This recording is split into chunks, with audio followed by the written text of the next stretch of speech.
Bonjour, je suis Guillaume, bienvenue sur ma chaîne La Chambre d'Art de Goupil pour une nouvelle vidéo de comparaison entre le Canon EOS R6 et le Sony A7 IV. Sony A7 IV qui me filme avec le XLR 4.3M, le ECM XM1 et mon SM58, une option qu'on n'aura pas chez Canon. Maintenant on l'a sur le R3 et le R5, mais on n'aura pas cette option sur le Canon EOS R6.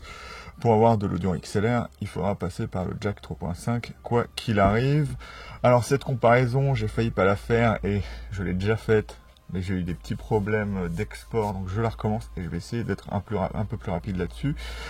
Du coup, la vidéo sera en 3 parties. On va parler au début d'ergonomie et des choses qui les séparent en termes physiques, comme la rafale et des trucs dans le genre. Après, on va passer à la qualité d'image et la facilité d'utilisation pour arriver à ces images, et on va finir par la chose un petit peu plus controversée qui sera l'autofocus. Controversé pas parce qu'il y en a un qui est beaucoup plus mauvais que l'autre, surtout parce que je pense que suivant la personne qu'on est, on va apprécier différentes choses dans ces appareils photo. C'est une question de philosophie, donc certains résultats d'autres youtubeurs pourraient être différents des miens, donc prenez bien ça en compte, et si vous êtes intéressé par ma façon de voir les choses, et ben vous considérez ma façon de voir ces deux autofocus sur ces deux appareils.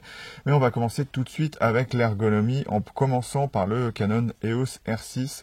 Donc ce qui va être assez intéressant avec le Canon EOS R6, c'est que ça reprend beaucoup d'une ergonomie de réflexe, aussi bien sur la taille du grip que dans les touches qui seront et les molettes qui seront comme à l'habitude chez Canon, avec quelques variations parce qu'en première génération Canon avait essayé de tout changer. Je sais pas s'ils croyaient pas au concept ou quoi que ce soit, mais on est sur quelque chose de bien meilleur sur le R6, à savoir qu'on a de nouveau une roue de commande derrière. Bon, elle est un petit peu meilleure chez Sony parce qu'on peut avoir des options, pas en termes de tactile, hein, juste en termes de ce qu'on peut faire avec, et on a l'ajout qui est bienvenu d'une nouvelle molette derrière qui va vous permettre de pouvoir choisir vos paramètres d'exposition directement sur le boîtier si vous voulez. Après, ce qui va être intéressant aussi sur le Canon EOS R6, c'est que son grip n'est pas, comment dire ça, il n'y a pas la molette juste en dessous, la molette d'ouverture juste en dessous du déclencheur. Comme ça dégage l'espace, et à gabarit égal, par exemple, d'un Z6, un A7 IV sera toujours plus petit, à gabarit égal avec un Z6, et ben on a plus de place pour la main et on aura moins le doigt qui ira en dessous parce que la molette est au-dessus. C'est un coup à prendre, mais ça marche plutôt très très bien, et au final c'est plus ergonomique pour le doigt que des fois d'avoir à aller devant et devoir tenir le boîtier en même temps. Après, c'est une question de philosophie, mais au moins on a plus d'espace pour ses doigts. Après, un petit problème pour certains, c'est qu'on a le bouton on-off qui va être sur l'épaule gauche. Donc moi, j'ai pas de problème avec ça. Ça rend l'espace ici un peu plus minimaliste, et voilà, ça dérange moins pour shooter. Et puis, moi, en général, je laisse tout le temps mon appareil photo allumé, à part quand j'ai des objectifs STM dessus, parce que, enfin, moi, j'ai l'impression que ça fait en sorte que quand il fait froid, la température baisse et augmente beaucoup moins vite dans le boîtier, plutôt que de l'éteindre à chaque fois qu'on veut plus s'en servir. Quelque chose qui va peut-être gêner beaucoup de gens, mais c'est pas un problème de qualité, c'est un problème de feeling. L'appareil photo fait très plastique, et Canon, je pense, l'a fait exprès parce que le R5 a des parties en magnésium et des parties dans ce même matériel,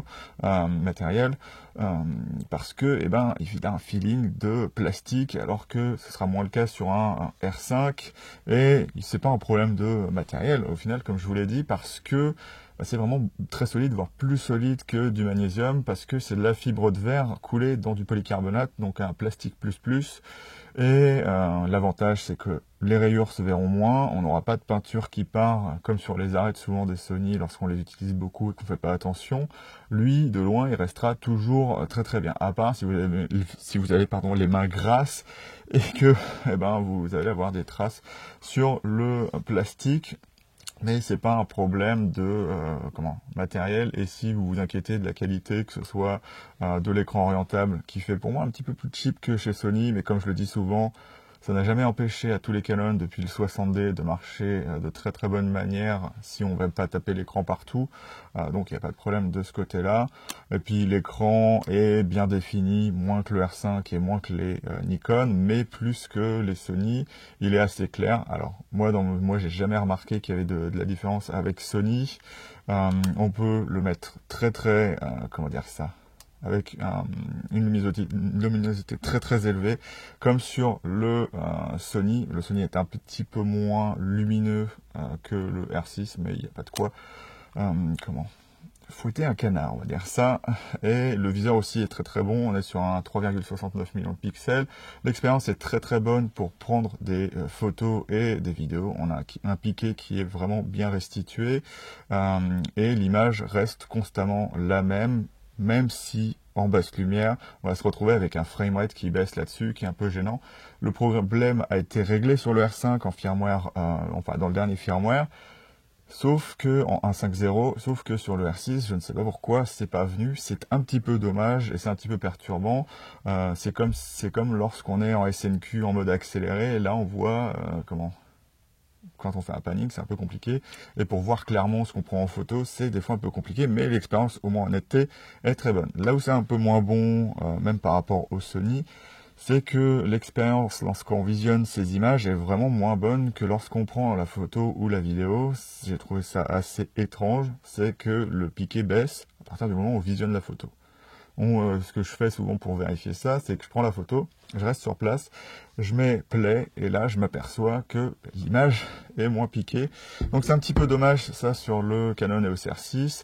Et donc si vous voulez montrer des images à des gens, au final elles paraîtront pas plus nettes sur le Canon EOS R6 que sur le Sony A7 IV. Donc si vous vous inquiétez sur le Sony A7 IV, eh ben il n'y aura pas beaucoup de différence de ce côté-là. Après, ce qui va vraiment séparer les deux dans un domaine où le R6 est vraiment moins bon, on a un certain type de personnalisation là-dessus, mais c'est vraiment mineur par rapport à ce qu'on peut faire avec un Sony. Chez Sony, il doit y avoir un ou deux boutons, enfin pas beaucoup en tout cas, qui peuvent ne pas être reprogrammés, et ici il y en a plein. Il y a beaucoup de boutons qu'on aimerait pouvoir reprogrammer, comme le lock, si on s'en resserre pas, on peut pas le faire. Et il y a plein de choses dans le genre, c'est un petit peu dommage pour le Canon, et à la même manière, on a ici, j'ai pas de batterie dedans, mais on a un super écran tactile sur le Canon qui nous permet de régler les paramètres d'exposition directement sur l'écran. C'est vraiment très très bien, sauf que le menu Q, on ne peut pas choisir ce qu'il y a dedans, donc il y a des choses comme le profil photo, neutre, voilà, tout ce que vous aurez sur le Canon qui ne peut pas être changé. On a aussi des choses comme la balance des blancs, des choses dans le genre, qu'on peut, c'est très intéressant, mais qu'on peut pas vouloir changer directement parce que c'est pas le paramètre qu'on va changer automatiquement.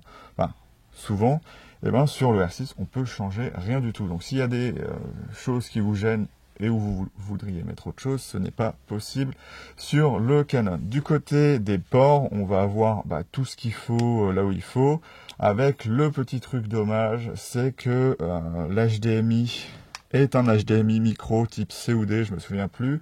Moi j'ai un accessoire spécial qui me permet de pas endommager l'HDMI lorsque je mets mon accessoire. En fait, c'est un truc qui permet de passer en HDMI plein format directement, et ça se visse ici, donc du coup la prise ne bouge jamais, donc j'ai pas de risque de prise qui se casse et qui va rester coincé dans le Canon EOS R6. Au-dessus, on a un USB-C qui permet d'alimenter en power delivery l'appareil photo. Ce qui est dommage, c'est que ça ne marche pas lorsque l'appareil photo est allumé.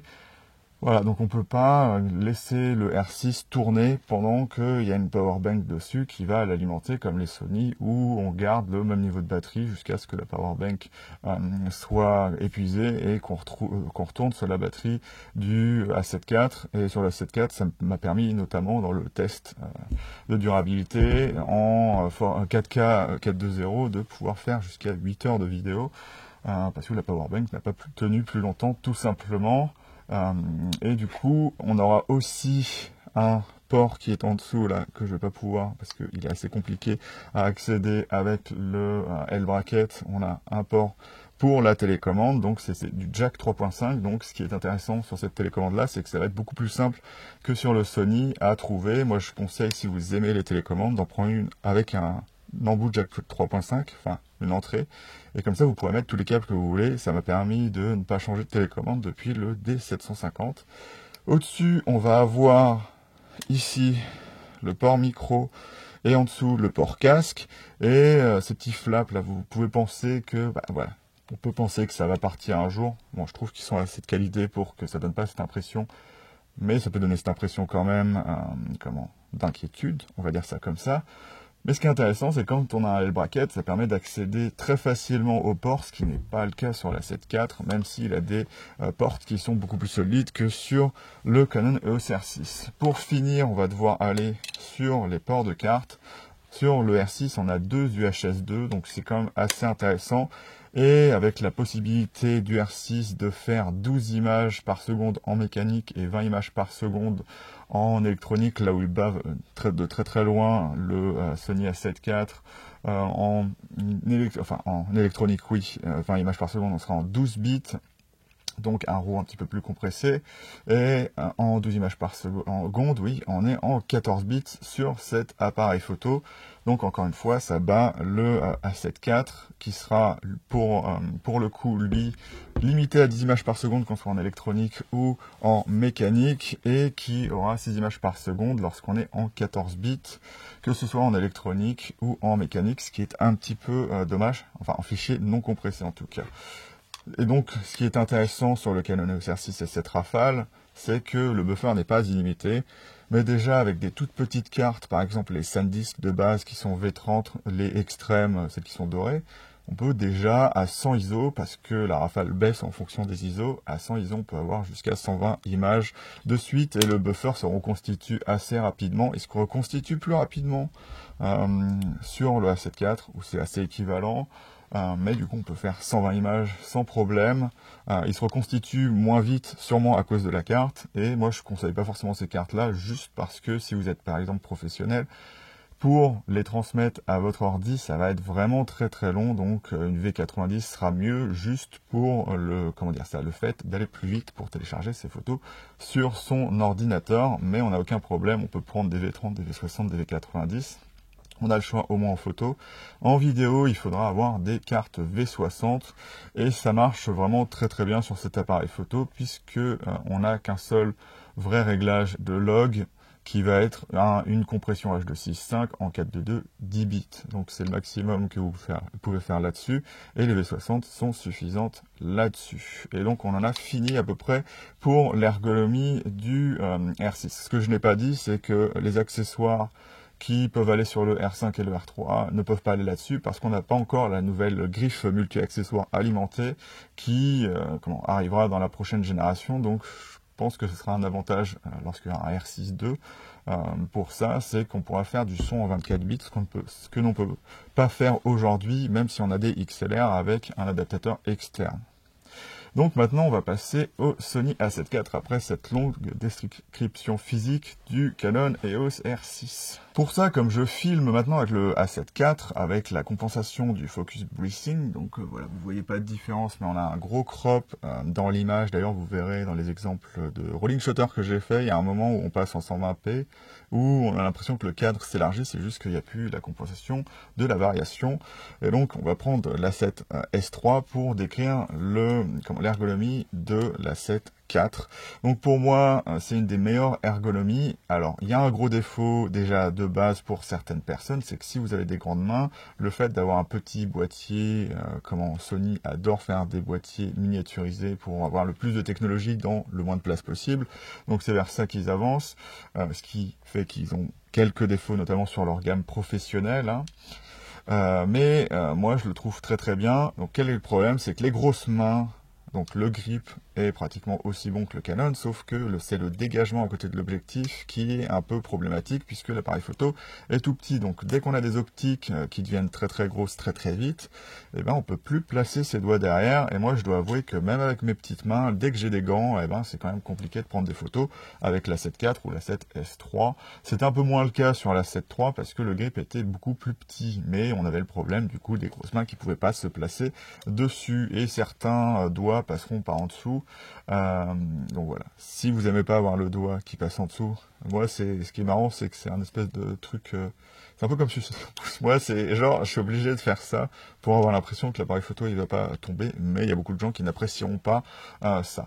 Au-delà de ce fait, pour moi, c'est les appareils photo qui ont la meilleure ergonomie, tout simplement parce que chaque Sony sera le reflet de son utilisateur. Alors, il y a plein de gens qui diront que c'est une mauvaise ergonomie du coup, mais c'est juste parce que le Sony ne vous prend pas la main, et par exemple, contrairement à Canon, vous allez être obligé de travailler à savoir exactement ce que vous voulez dans le Sony pour pouvoir le personnaliser. Et je trouve ça beaucoup mieux puisque au final, lorsqu'on arrive à le maîtriser, on sait on sait améliorer beaucoup plus rapidement que lorsqu'on a un R6 qui nous oblige à faire des choses que Canon vous demande de faire puisque vous n'avez pas la possibilité de personnalisation. Après, c'est à relativiser sur la prochaine génération parce que déjà le R3 et le R5 ont beaucoup plus de possibilités de personnalisation que le R6. On a aussi la nouvelle molette qui va être vraiment très très intéressante, qui vous permet directement de passer de photo à vidéo à SNQ, et ce qui fait que le R6 est maintenant peut-être à part le Panasonic, un des moins bons mirrorless de cette gamme-là pour passer de photo à vidéo. Et ce qui est encore plus dommage chez Canon, c'est qu'ils ont repris ça sur le R3, mais ils ont abandonné le système qu'avait inauguré le 7D, à savoir avoir un switch qui permet de passer directement de photo à vidéo, qu'a repris d'ailleurs Nikon au final, et on ne l'a pas sur le R6, on l'a sur le R3, donc c'est un petit peu dommage de ce côté-là. Même le R5C n'a pas ça, au final c'est le bouton on-off qui fait passage photo à vidéo, donc je trouve ça un peu bizarre puisque il faut passer sur le off pour aller dans l'autre position, mais là on n'est pas là pour parler de ça. Et du coup pour moi l'expérience elle est très bonne là-dessus. Si vous faites à la petite taille du boîtier, tous les boutons sont là où il faut, il y a un joystick, il y a beaucoup de touches personnalisables avec l'avantage d'avoir le C1 à côté de l'iPhone si vous voulez juste mettre l'autofocus sur les yeux ou faire comme moi, mettre le changement enlever la détection ou la mettre via une touche, c'est directement à côté de l'iPhone. Et donc voilà, la plateforme est très personnalisable. Donc par exemple moi, juste pour aller un petit peu vite, j'ai tout enlevé du déclencheur, donc que ce soit autofocus, conservation de balance des blancs, conservation, donc l'AEL, conservation de l'exposition, ce qui est assez marrant puisqu'on a un EL derrière, mais comme l'iPhone de base il est sur le déclencheur en plus. Et sur mon AEL j'ai juste mis par exemple un changement de la roue de compensation d'exposition qui est réglable maintenant, où on peut mettre ce qu'on veut dessus. À la base c'est la compensation d'exposition, et lorsque j'appuie sur le AEL ça devient le changement de degré Kelvin. Mais après vous allez vous dire, quand on est en balance des blancs automatique ça sert à rien. Et ben en fait mon bouton d'enregistrement qui ne sert à rien en photo, je l'ai mis pour pouvoir changer la balance des blancs, donc ça vous donne une idée du niveau de personnalisation de ce boîtier là. Et du coup on va parler un petit peu des menus avant de parler des ports de carte et de la connectique sur le A7 IV. Il y a beaucoup de gens qui vont dire que c'est très, très, très compliqué Sony. Alors moi je vais relativiser ça en disant que si on s'habitue à une ergonomie, toutes les ergonomies de d'autres fabricants sera assez bizarre. Il y en a qui sont vraiment moins bonnes, par exemple Nikon, des fois c'est un peu compliqué de naviguer dedans, mais par exemple le Canon EOS R6 a une très bonne ergonomie, mais moi je me suis habitué à utiliser les Sony et c'est beaucoup plus compliqué pour moi de me balader dans le R6 qu'au final dans le A7 IV. Donc voilà, il y a des problèmes à un peu, relativiser. Pour moi, ce qui fait la complexité d'un Sony, c'est que comme il est très très personnalisable, même jusqu'au bout des ongles, on peut même régler le paramètre, puisque les Sony font l'autofocus à ouverture réelle, on peut régler un paramètre pour soit faire en sorte que l'ouverture fasse pas de bruit en mode silencieux, donc un peu perturber l'autofocus, ou faire en sorte que l'autofocus marche mieux en ayant une espèce de mini preview où en fait, pour acquérir une cible, l'ouverture va s'ouvrir d'un coup, mais pour que l'aperçu soit correct, elle va se refermer direct, donc en fait elle acquiert le sujet, et maintenant elle sait où il est. Donc voilà, on a des choses très très intéressantes, mais très très geek sur le Sony que n'a pas le Canon. Et donc voilà, c'est ce qui va faire l'effet un petit peu compliqué, mais ça donne une plateforme qui est beaucoup plus amusante si on essaye d'avoir des petits paramètres par-ci par-là, et essayer d'apprendre à s'y connaître en photo. Si vous êtes curieux, les Sony vous apporteront beaucoup plus que par exemple un Canon. Après c'est une question de point de vue. L'avantage d'un Canon, c'est que ça peut vous simplifier la vie si vous avez pas envie de vous complexifier la vie, ou si vous avez, si vous êtes depuis très longtemps la photo, un appareil photo qui fonctionne juste simplement sans avoir à se prendre la tête. Voilà, tout simplement. On va du coup passer au port de carte et au connectique en commençant, cette fois on va commencer par les ports de carte sur le Sony A7 IV. Alors c'est assez particulier parce que déjà là j'ai le A7S III. Donc le A7S III va inaugurer les CF Express de type A, mais l'aspect assez intéressant c'est que si vous n'avez pas d'argent, vous pouvez mettre des SD dans les mêmes ports. Donc il y en a un qui se retourne et en fait il y a une espèce de détrompeur au milieu qui déplace en fait le guide pour que il n'y ait pas de problème lorsque vous mettez vos cartes. Donc les CF Express de type A se mettent dans un sens et les SD dans l'autre. Du côté des SD, on est en UHS-2 jusqu'à V90 et donc les deux ports sont compatibles avec ça sur la 7.4. Sauf que pour la CF Express de type A, on n'a que le port du haut qui est compatible avec ça sur la 7.4. Et donc, ce qui est intéressant avec la CF Express de type A, c'est de la mettre pour la photo, parce qu'en vidéo, il n'y a qu'un seul mode SNQ, à savoir le 60p ralenti remis en 24p. Donc c'est si vous voulez faire du ralenti direct, mais vous pouvez juste faire du 60p et le mettre dans une timeline 24p et le remettre à 40%.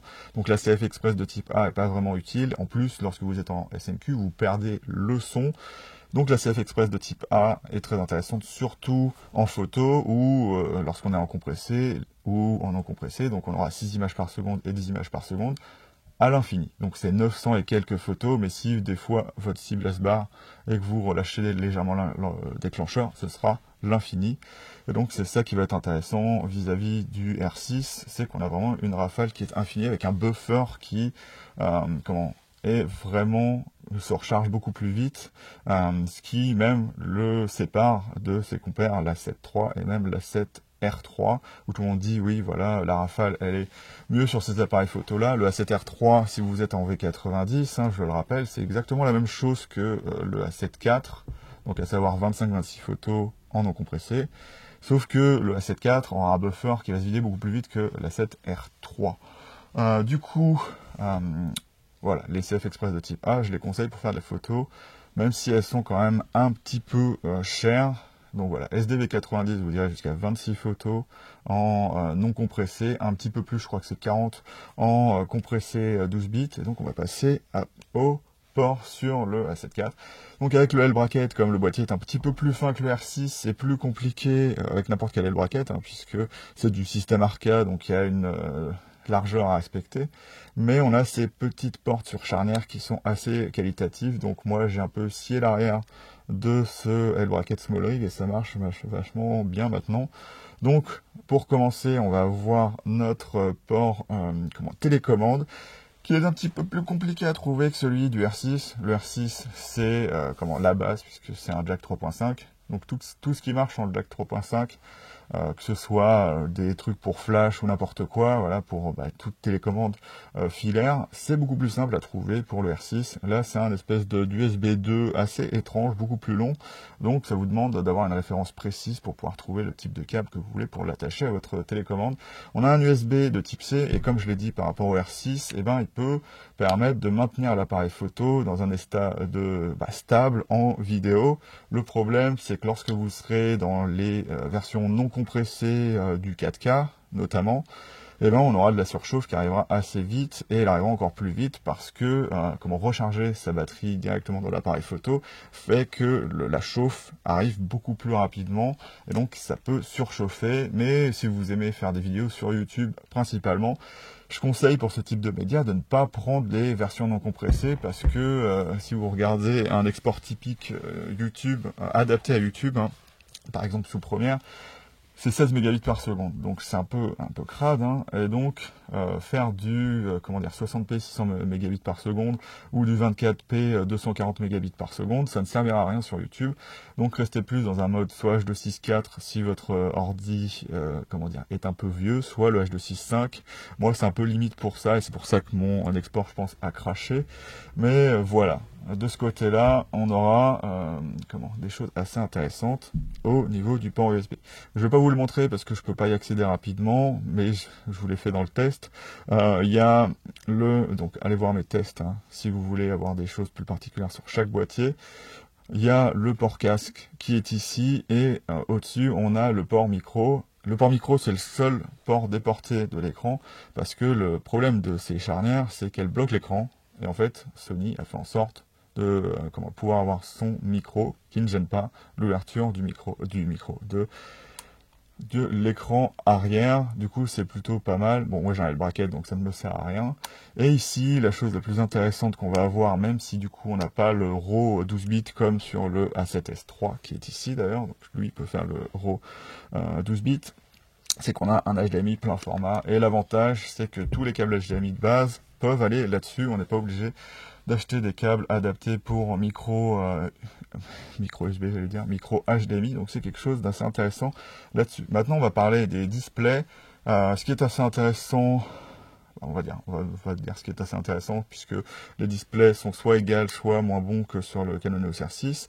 Maintenant, l'écran, donc là celui-là, celui de la 7 IV est en 3,5, donc le million de points par rapport au 1 400 000 est à relativiser, parce que lorsqu'on prend des photos, on n'a plus de bande noire en bas et en haut, donc ça fait une partie des points de la 7S III qui ne sert à rien, et des autres Sony avant eux, donc il faut enlever toute cette définition-là, et donc ça fait que la définition est pratiquement pareille que ce qu'on aurait sur un A7 S3 avec un écran qui est plus large pour le coup. Du coup, ce sera moins bon quand même que sur le R6, mais comme je vous ai dit, lorsque vous regardez vos photos et que vous zoomez dedans, on aura une meilleure impression de piqué. Donc voilà. Après, le viseur, moi je suis assez étonné, il est vraiment très très bon. J'ai l'habitude de la 7S III, donc c'est difficile de m'impressionner quelque part, mais il est vraiment plutôt pas mal. Du moins lorsqu'on ne fait pas l'autofocus, parce qu'il a le même défaut que tous les Sony, si c'est un défaut, c'est que pour préserver les performances du boîtier, ce que ne fait pas le R6 au final, et donc il y a un peu de processeur qui doit, être pris par le viseur qui pourrait être utilisé autrement. La 7 IV du coup baisse la définition de l'écran et rend le gain beaucoup plus élevé sur certains types de photos, notamment la photo de nuit, où vous commencez à ne plus voir les détails, donc il suffit de faire confiance à l'autofocus. Il est vraiment très très bon sur le 7 IV, même s'il est bon sur le R6, ils sont un petit peu différents, et vous aurez des bonnes photos. L'avantage qu'il a par rapport au R6 par contre, c'est que le framerate ne change jamais, il s'adapte, et donc c'est vraiment très très bien de ce côté là. Et donc j'en ai fini pour l'ergonomie. Donc du coup, pour résumer, le R6 sera vraiment très très bon pour faire de la rafale. Mais côté ergonomique, il faudra s'adapter à la façon d'utiliser un Canon. Bon, certes, il a un avantage certain pour les gens qui viennent du smartphone, c'est que le fait de pouvoir directement changer ses paramètres en tactile, ça fait plutôt penser au téléphone. Donc voilà, si vous êtes en photo depuis un moment, le A7 IV n'aura pas de problème de ce côté-là, vous saurez régler avec les molettes. Là où c'est le plus intéressant, je pense, le tactile, c'est par exemple, lorsque vous filmez, vous pouvez changer les paramètres beaucoup plus rapidement sur le Canon EOS R6.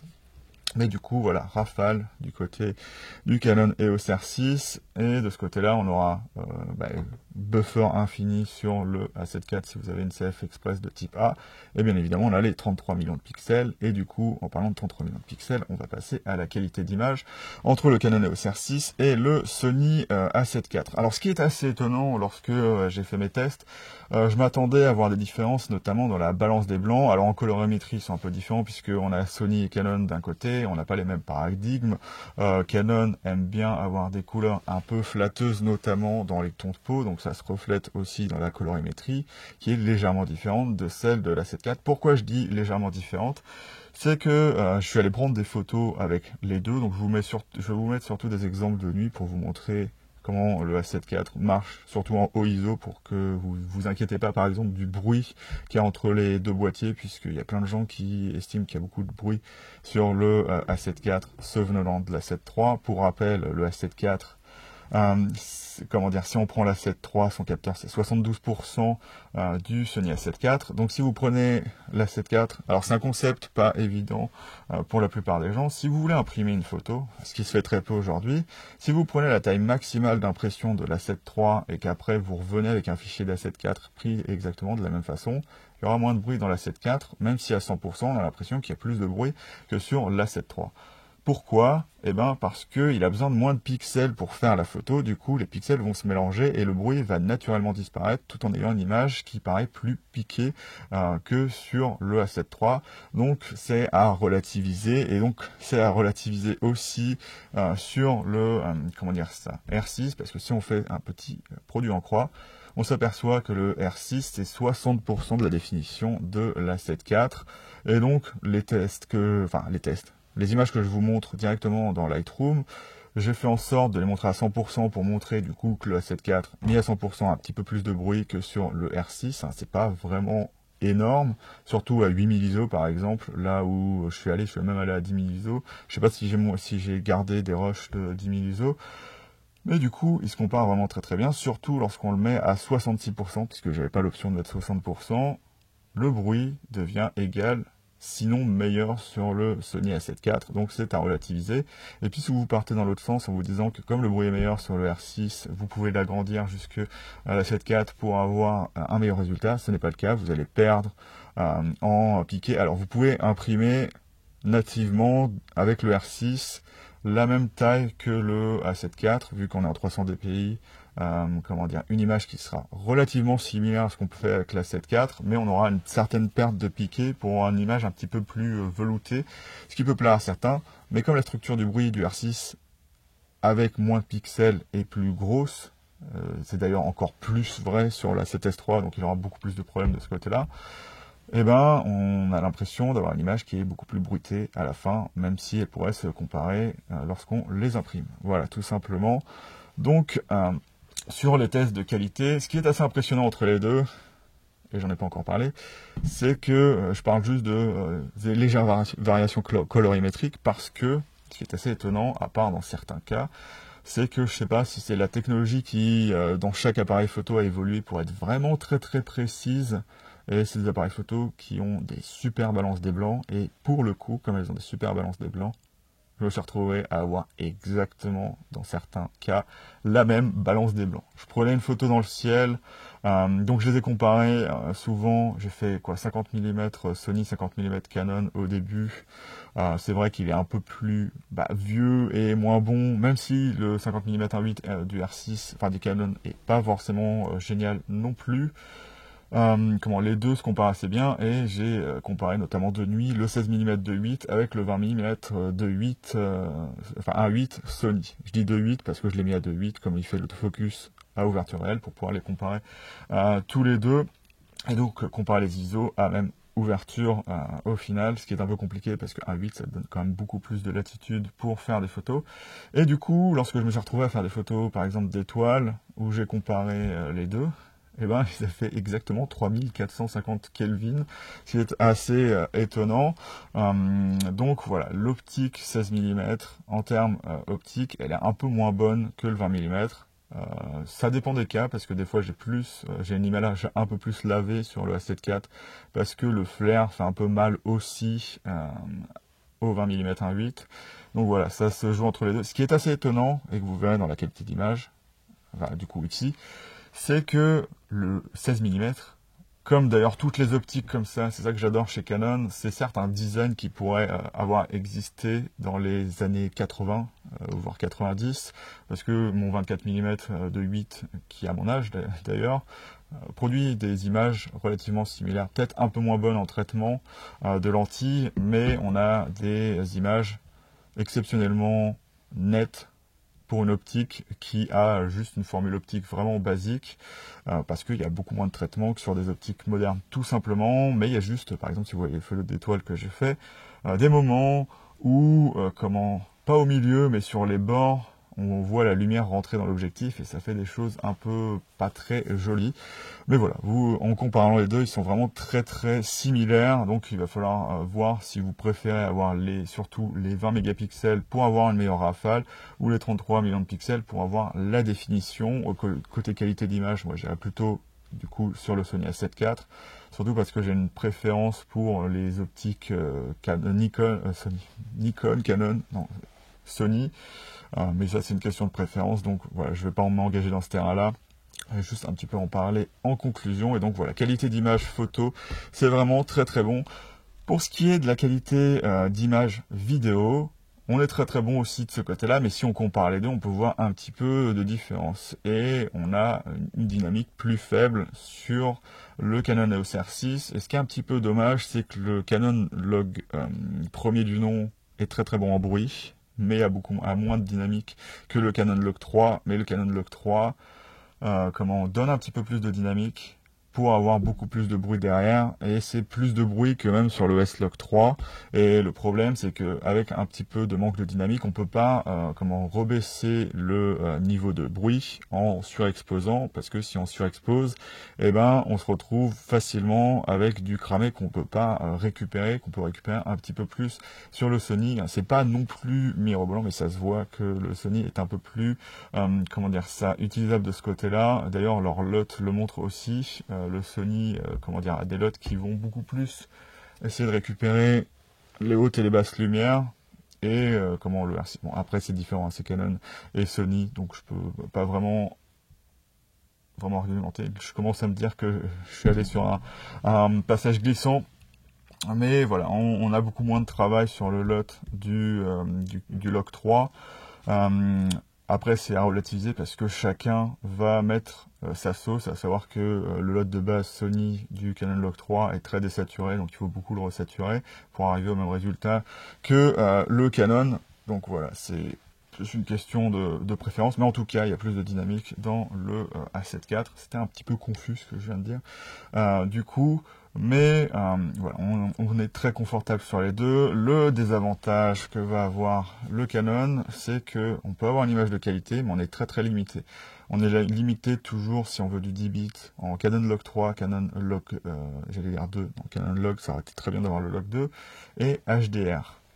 Sur le Sony, on peut avoir tous les modes de couleur, donc à savoir les HLG 1, 2, 3, tous les modes ciné, le mode cinétone, le S-Log 3, le S-Log 2, et d'autres, même les modes photo, alors que c'est en 8 bits sur le Canon, on peut les avoir en 10 bits sur le Sony, et ça ne dépend pas des couleurs. Il faut activer le log pour pouvoir avoir les 10 bits, ou le HDR pour pouvoir avoir les 10 bits sur le Canon EOS R6, ce qui est un petit peu dommage. Et niveau flexibilité aussi, on a que du H265 422 10 bits ou du H264 420 8 bits. Là-dessus, c'est réglable. On a aussi du débit variable. Alors à savoir que du côté des débits, le Canon gagne un peu, puisqu'on est en H265 en 170 mégabits par seconde lorsqu'on est en 24p, et dès qu'on passe à 60, donc c'est pareil pour 30p, on est à 340 mégabits par seconde, là où le Sony, à part pour ces modes non compressés qui auront le débit équivalent au framerate, donc 24p 240 mégabits, 300 mégabits, 30p 300 mégabits par seconde, enfin, vous voyez l'histoire. Sur les modes compressés, notamment en H265, c'est un peu plus élevé en H264 puisque la compression fait qu'on regagne du bitrate derrière, mais c'est un peu difficile à exprimer. On sera en 100 mégabits par seconde, souvent en 24p, et en 150 en 60p. Je ne sais pas pourquoi Sony n'a pas doublé comme fait Canon, puisqu'on a le double, voire même un petit peu plus du double, puisque lorsqu'on veut remettre en 24p, c'est 40%.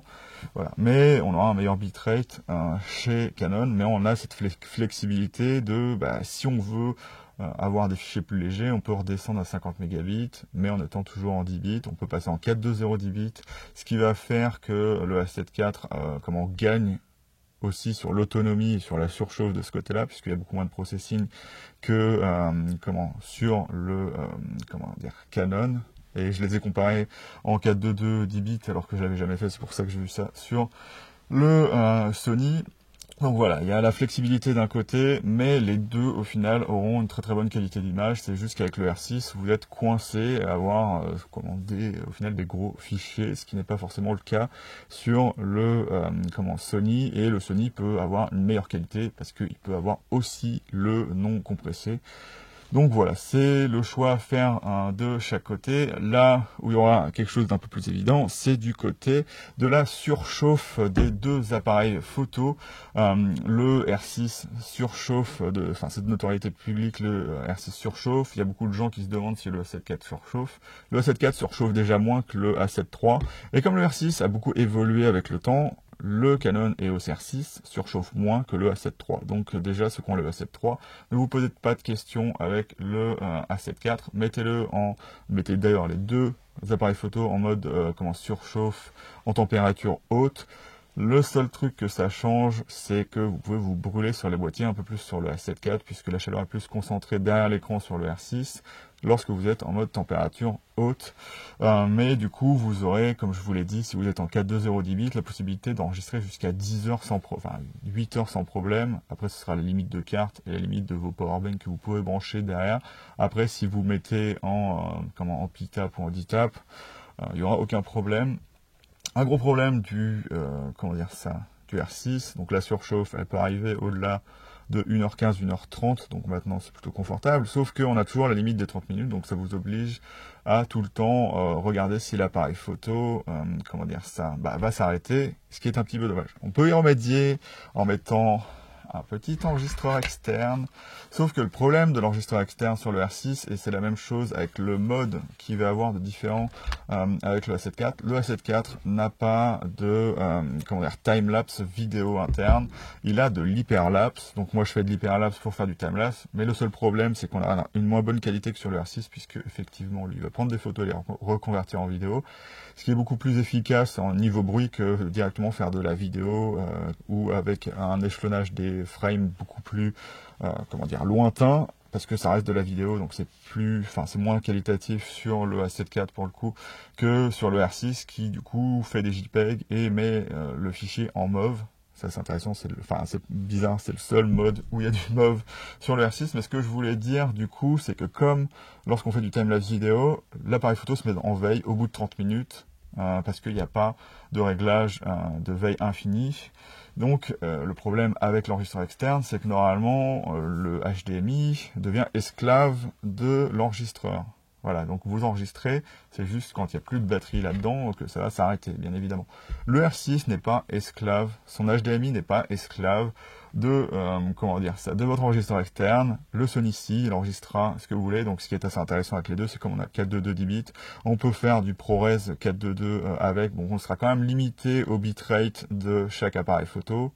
Donc ça peut être limitant. Je sais même pas d'ailleurs. Faudrait vérifier ça, mais vous pouvez faire du ProRes ou des formats équivalents à vide, ce qui est intéressant. Sauf que le R6, comme pour le timelapse, va se mettre en veille au bout de 30 minutes. Alors c'est pas évident en soi parce que c'est juste l'écran arrière qui se met en veille. Mais si vous êtes un opérateur et qui est censé faire le focus une fois de temps en temps, admettons, au-delà de 30 minutes, ce qui n'est pas forcément le cas, l'appareil photo se met en veille. Et des fois, ça peut, je sais pas ce qui se passe, mais la connexion HDMI change, et il y a certains accessoires qui n'aiment pas trop ça, notamment mon Atem Mini qui va se mettre à cracher et à changer de framerate, puisqu'en fait, il adapte le 4K, par exemple, en 1080p. Donc, du côté du R6, il y a des petits problèmes de ce côté-là. On peut pas garder l'appareil photo continuellement allumé, via l'HDMI, ce que fait totalement le A7 IV. Donc voilà, niveau qualité image photo et vidéo, c'est ce que je voulais dire, et ergonomie photo et vidéo.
vous serez bien avec les deux. Au final, ce que j'ai envie de dire, c'est que la qualité d'image des deux au rendu final sera très très bonne. C'est ce qu'il faut prendre en compte. Mais comme je l'ai déjà dit dans ma review, utiliser un Canon EOS R6 notamment en vidéo, il faudra avoir beaucoup plus de compétences en photo, enfin en vidéo, parce que par exemple en mode d'exposition, on n'a que automatique, manuel et manuel avec ISO auto, alors que là on a tous les modes PSAM et en plus cet appareil photo marche en mode flexible, donc à savoir que vous pouvez changer, mettre en manuel, changer via les molettes, puisqu'on n'a pas l'écran tactile qui peut changer les paramètres d'exposition, mais en appuyant sur un bouton en personnalisant ça, on peut passer directement en ISO auto, ouverture auto et vitesse automatique, ce qui fait que ça c'est beaucoup plus pour moi, pour la vidéo, un outil plus professionnel que le Canon EOS R6 de ce côté-là. Et maintenant on va passer à l'autofocus, le point qui va être un petit peu problématique. Voilà. Donc j'ai envie d'en parler, je vais en parler comme j'ai envie. Donc l'autofocus, la détection, il y a un gros débat dessus, comme quoi les Sony sont moins bons en détection que les Canon. Pour moi, ils fonctionnent pas du tout de la même façon. Et c'est vrai que, suivant la façon de voir la photo, vous allez vous dire que le Sony est beaucoup moins bon que le Canon, ce qui n'est absolument pas le cas. Et donc, je veux un peu revenir là-dessus. Le R6 est très doué pour détecter tout ce qui va passer. Mais c'est pas forcément ce que vous voulez tout le temps, et c'est problématique par exemple lorsque le sujet est difficilement lisible par l'appareil photo et qu'il y a d'autres sujets qui sont beaucoup plus faciles à voir. Le Canon EOS R6 et le R5 vont avoir envie de prendre le sujet le plus facile à prendre, tandis que les Sony sont beaucoup plus têtus, et donc moi, dans ma pratique, j'utilise souvent le real-time tracking, et il va rester sur le sujet que vous prenez, et s'il détecte à ce moment-là des yeux sur le sujet, c'est là qu'il va prendre la détection de sujet. Mais il va pas essayer de chercher ce qui se passe ailleurs. Donc ça peut avoir des défauts de temps en temps parce qu'il va avoir un peu moins de rapidité à aller chercher. Par exemple, si vous prenez un oiseau, que vous êtes en real-time tracking, il va essayer de prendre l'endroit où vous mettez au point. Ce qui est un peu difficile puisqu'il faut choper les oiseaux en vol. J'ai toujours fait ça avec le A7S3 puisque sa détection des oiseaux n'existe pas. Sony mettait la détection des oiseaux là-dessus. Et ça fait que c'est un petit peu compliqué. Mais à partir du moment où vous accrochez votre cible, le Sony ne décroche jamais, ce qui n'est pas forcément le cas des Canon. Et je vais vous montrer un peu un cas ici. Donc là, c'est totalement en autofocus. Pas de détection. Fait au grand angle. Alors pourquoi au grand angle? Parce qu'on fait rarement du suivi au grand angle, quoique lorsqu'on est très très près du sujet, c'est possible. C'est parce que c'est le moment...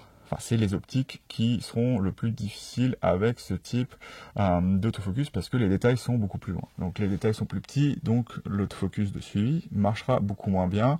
Et donc ce test, je le fais aussi parce que moi, lorsque je fais de la photo, je suis toujours en mode suivi, donc AFC ou cerveau sur le Canon, et en mode tracking. C'est parce que je veux régler mon appareil photo pour être le plus efficace pour toutes les situations.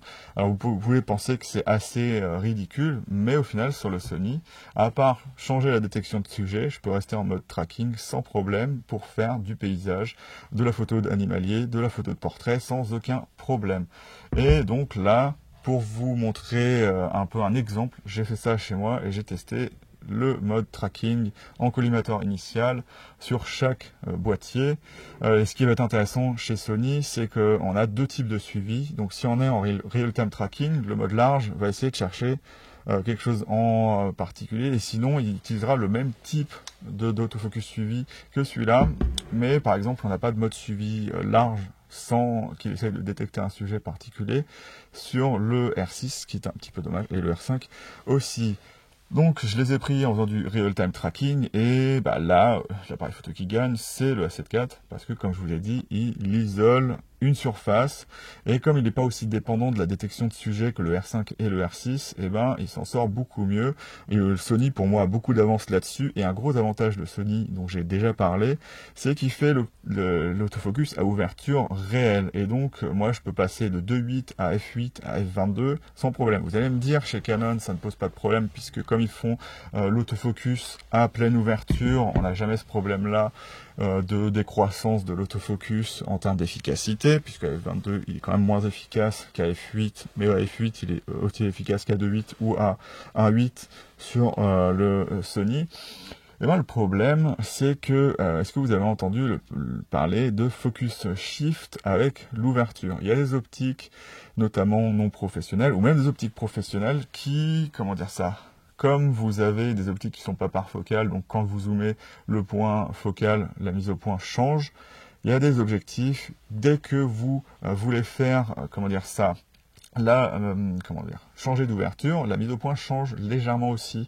Et donc, il y a des tests qui vont être faits, par exemple, sur le 100 mm 2.8 RF de Christopher Frost. Voilà, je crois que c'est ça, comme ça il s'appelle, celui qui teste tous les optiques sur Internet.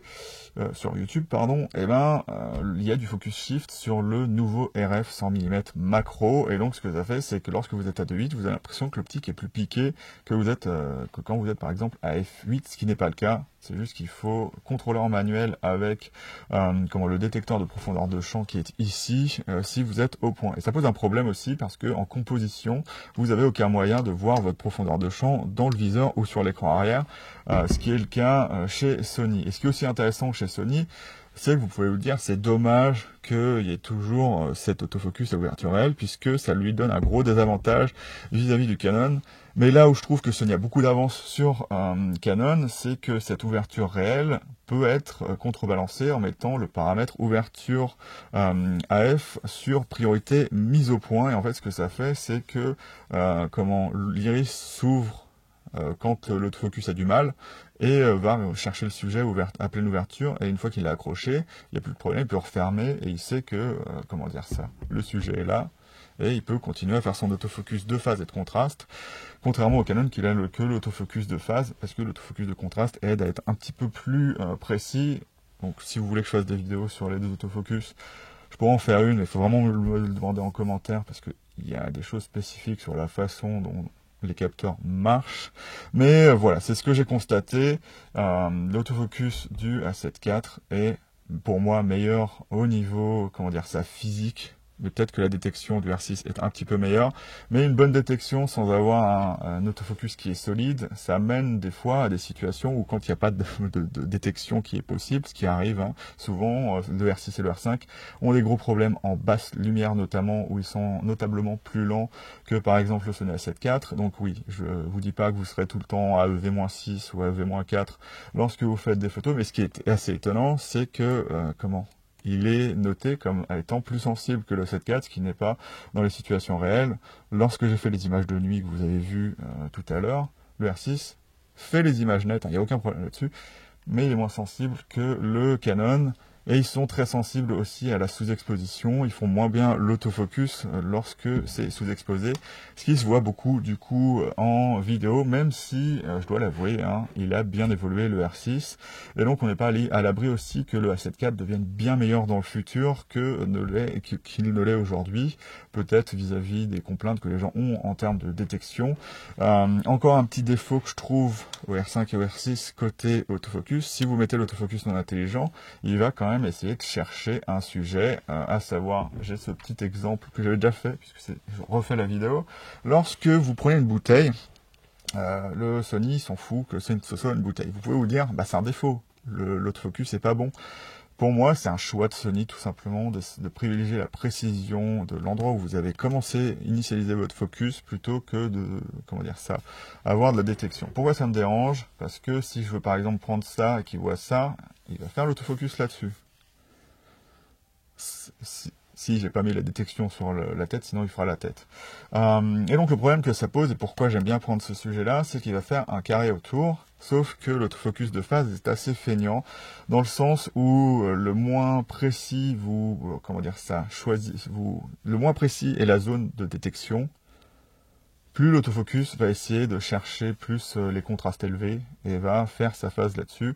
Alors, qu'est-ce qui différencie, juste pour revenir 3 secondes, l'autofocus de phase et celui de contraste? Celui de contraste, c'est une détection sur le capteur d'image, donc c'est plus précis, mais c'est beaucoup plus long puisque ça demande beaucoup plus de processeur. La phase, c'est 2 photosites qui se comparent l'un à l'autre, et donc c'est dépendant surtout par exemple, de lignes. Et le problème des mirrorless, et c'est là où les réflexes sont toujours meilleurs, même si dans tout le reste ils sont moins bons, c'est pour lire la phase de manière très très précise à un endroit précis. Et comme les capteurs des mirrorless sont lus comme ça et ne sont pas des capteurs dédiés spécifiques qui peuvent être reroutés pour faire des collimateurs en croix, et ben on se retrouve à avoir un autofocus qui est que sensible aux lignes verticales. Et donc, si vous avez une détection trop large, et ben il va prendre, si je regarde ici et que j'ai le jaune et le noir derrière moi, il va prendre ça plutôt que les écritures qui sont au milieu, qui seront plus facilement prises par le Sony parce que lui, il s'en fiche de la bouteille. Il va juste prendre l'endroit où vous voulez.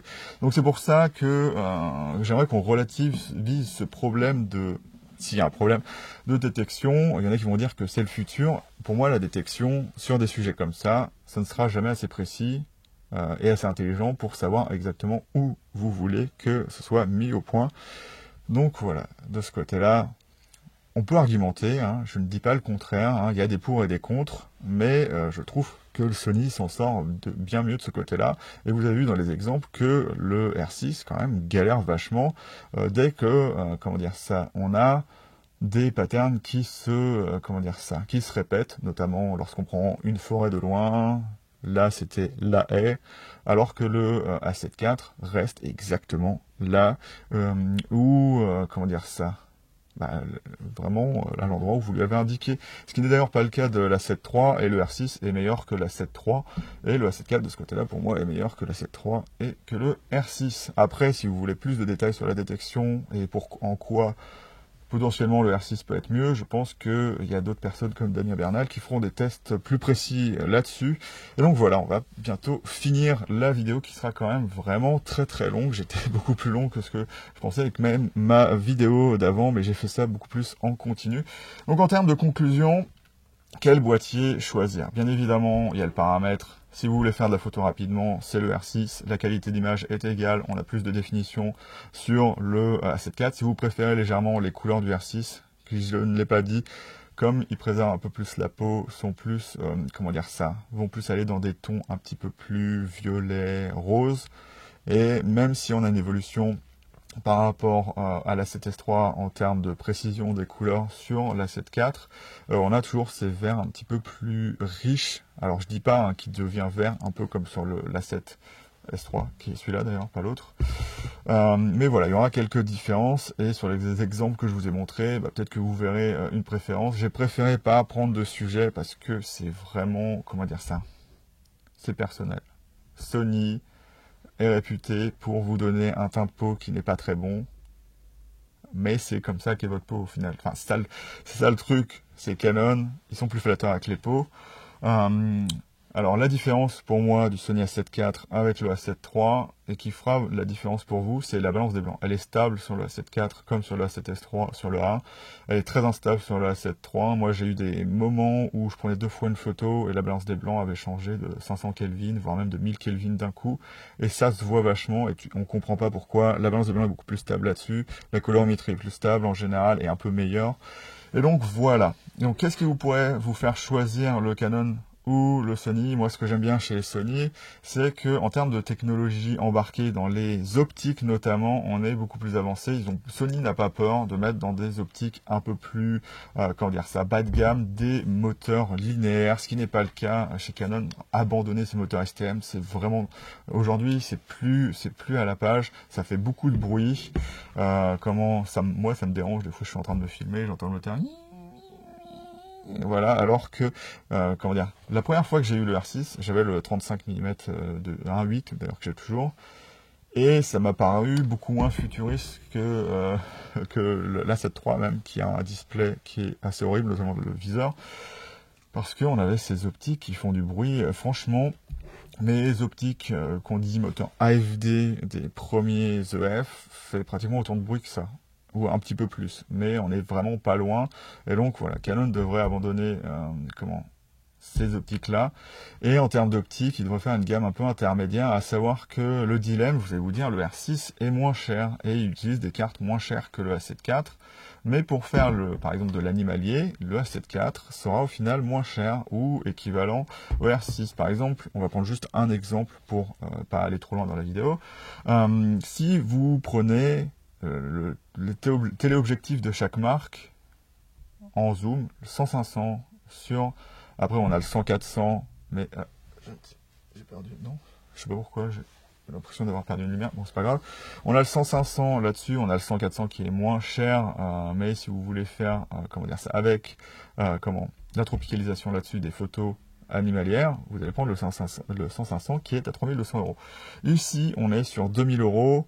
Si vous prenez le Sony 200-600, et si vous prenez le Sigma, c'est beaucoup moins cher, c'est 1400 €.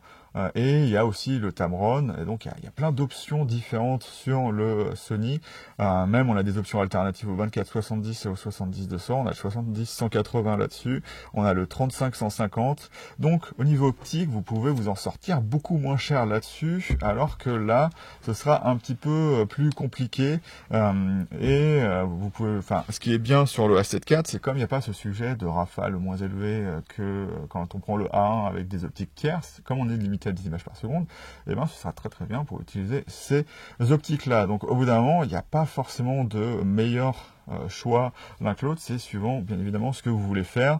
Alors je chipote bien évidemment sur l'autofocus du R6, mais il y en a qui chipoteront sur la détection de l'A7 IV, pardon.